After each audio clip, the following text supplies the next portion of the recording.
Hello, hello. Emergency episode. Of course, we saw it from Two and a Half Gamers before. And we would like to talk about the social media ban. There have been so many countries after Australia, and it definitely makes sense. So I decided to find a parent very quickly. So John is a parent and wanted to share why it matters for gaming. And when we say gaming, it doesn't mean just game studios. We have publishers, ad networks, agencies, many platforms from like Play Stores, App Stores, even web ones too. So like I would like to better understand where we are standing right now. What is the big picture behind this? What is the best case scenario or like worst case scenario? So all these hard questions will be directly targeting John Wright. Cool. I mean, look, from my side, dude, I think it's a really interesting thing that's happened, and this trend that we're seeing that has started off in one or country, two countries, and now is like being applied across. I think it's like 7 or 8 different countries now have decided to follow suit. Denmark also recently made the same decision. I think Malaysia also, and there's a couple of ways to approach this, right? And there may be a slightly different approach depending on if you ask me as a parent or as a professional in our industry. And what I can say from being a parent's perspective, I am very pro this decision. I personally think social media, has a lot of detriment to young people. I think I'm of an age and of a generation where social media was part of maybe my late teens, but it was like MySpace, and it wasn't as much about sharing information or sharing the amount of information about you. It was more about how you connect with people, you share about music, and then Facebook and stuff came. But even when I think I first got Facebook, I was probably 17, 18, 19, 20 when I got that, right? I think that, the way that children are brought up, with social media can be quite dangerous as well, right? Like we're seeing a lot of young kids looking at, so let's look at Instagram, right? So Instagram, it's a lot of it is quite pretentious. A lot of it is like people sharing these pictures of themselves, making them look like their life is amazing. But we also know a lot of it is not true.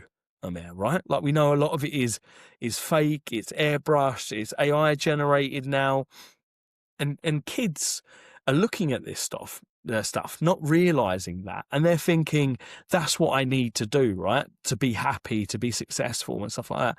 So I personally believe if we're looking at it from that perspective, it's not a good thing for kids.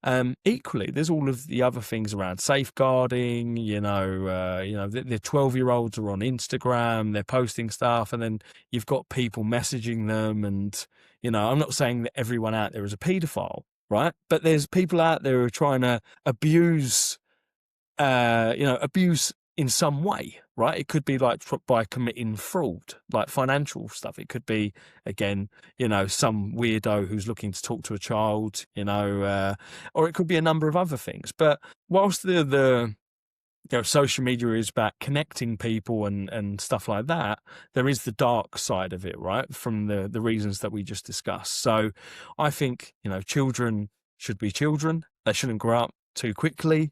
It's about, as a parent, I think it's about safeguarding them and ensuring that they are protected in every way. And I think there is generally, like, social media can be quite a toxic place for a young mind, So, from a parent's perspective, like I wouldn't like my kids to be on social media for a few reasons. I think once they get older, but it's the same as like having a mobile phone, like in my son's school, there's kids who are like 6 or 7 with iPhones.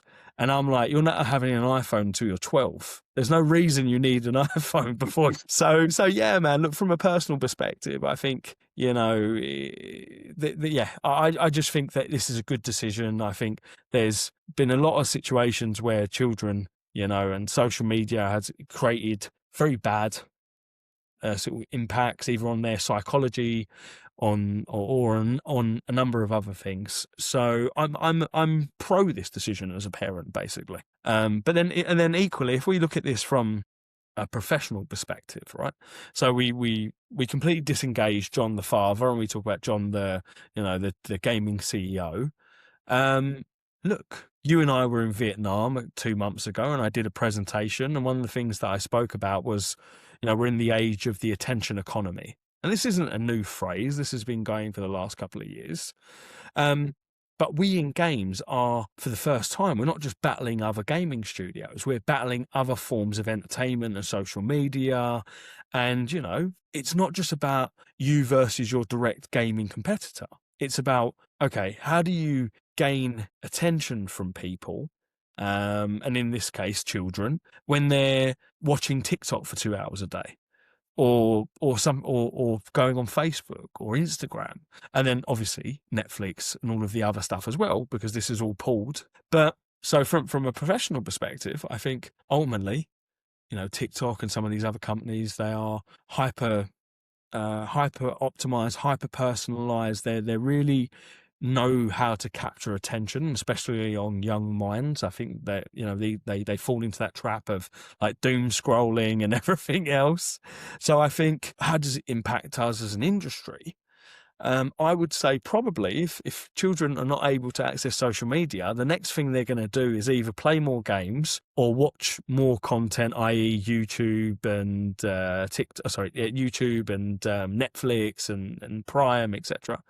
So the knock-on impact is, if they can no longer spend 2 hours a day on TikTok or Instagram, they're going to use that 2 hours on other things, and gaming will take a big percentage of that. So obviously, these are children. We have to remember that. And there's obviously there's laws in place to prevent, certain monetization and stuff like that. Right. So I'm not saying that this has to be extremely lucrative, but there will be a knock-on effect and a halo effect positively for gaming studios. That could be increased DAU, that could be increased session, that could be monetization, but that's like second priority for children. So yeah, but all in all, I think this is a good decision as a parent, and this is a good decision for us in the gaming industry, basically. Very well said, actually. Like, I wasn't thinking directly from increased download and playtime.